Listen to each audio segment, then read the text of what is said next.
People say FEMA is going to help us, Valentin said Tuesday as she showed Associated Press journalists around the sodden wreckage of her home. "We're waiting." Valentin, her husband, and teenage son live in one such area, Montebello, a 20-minute drive into what used to be lushly forested mountains near the northern coastal municipality of Menotti. Hurricane Maria's Category 4 winds stripped the trees bare and scattered them like matchsticks. "It seemed like a monster," she recalled. "The roads are passable now, but the community is still isolated. Nobody has visited, not from the government, not from the city, no one," said Antonio Velez, a 64-year-old who has lived there his entire life. The same complaint echoed throughout the southeast coastal town of Jabucoa, the first town Maria hit as it barreled across the island with 155 mph winds. "Nothing, nothing, nothing," said 58-year-old retiree Angel Luis Rodriguez. "I've lost everything, and no one has shown up to see if anyone lives here." At a nearby river, dozens of people gathered to bathe and wash clothes as they grumbled about the lack of aid. "There's been no help from the mayor or from the federal government," said 64-year-old retiree Maria Rodriguez as she held a coconut in her right hand and took sips from it. "After Georges hit us, in 1998, they responded quickly. But now? Nothing. We need water and food." Nearby, one girl engaged in a thumb war with a friend as she filled an empty water bottle with her other hand. Downstream, a woman sat cross-legged in the water behind a friend and helped wash her hair. The recovery in the first week since the storm has largely been a do-it-yourself affair. People collect water from wells and streams, clear roads, and repair their own homes when they are not waiting in day-long lines for gasoline and diesel. For most, the only visible sign of authority are police officers directing traffic, a critical service because traffic lights are out across the island. "I have seen a lot of helicopters go by. I assume those are people from FEMA," said Jesus Argilagos, who lives in Menotti and works at a grocery store that is only open part of the day because of the power crisis. "People get pissed off because they see them going back and forth and not doing anything." There are several thousand U.S. federal employees in Puerto Rico helping with the recovery effort. They are most visible in San Juan, where officials with FEMA, Homeland Security, Customs, and Border Protection have a presence at hotels that before the storm served tourists in the Condado neighborhood or at the convention center that has become a staging ground for relief efforts.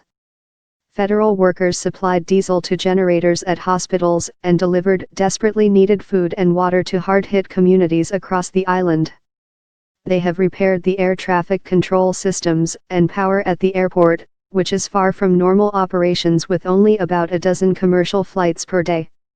U.S. agents have also provided security across the island, and the Coast Guard has worked with local authorities to restore the seaports, a vital link because Puerto Rico is almost completely dependent on imports.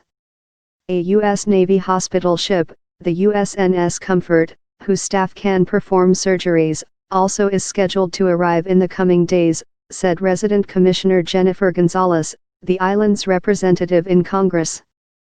Federal teams also were scheduled to visit the central mountain town of Ay Bonito, which was cut off from the rest of the island for 5 days. Many people began rationing their food and water supplies as they dwindled, unclear of when they would have contact with the outside world.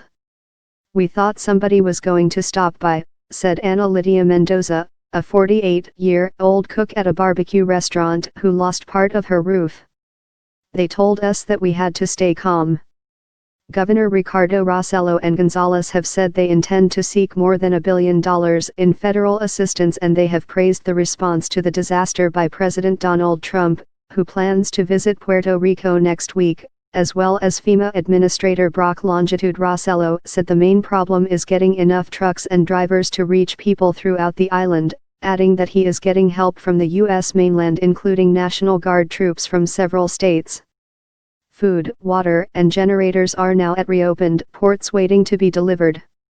The federal and local governments are working together to make sure we can find our way to everyone in Puerto Rico, Rossello said Wednesday as he delivered an aid shipment to the mayor of the southern coastal town of Salinas. Still, it is hard to avoid the fact that the response looks different than previous ones. After hurricanes in Louisiana, Texas, and Florida, waves of power company trucks from other states descended in long convoys, something that is obviously not possible on an island 1,000 miles to the southeast of the mainland. After the devastating earthquake in Haiti in January 2010, the U.S. military sent ships and the skies seemed to be filled with heavy-lift helicopters and planes carrying emergency relief, though the scale of that disaster was far worse. Hurricane Maria was the strongest hurricane to hit Puerto Rico in nearly 100 years, and officials say the cost of recovery will dwarf that of the punishing Hurricane Georges in 1998. Whatever the final bill, Valentin just hopes it will factor in people like her. "If FEMA helps us, we are going to build again," she said.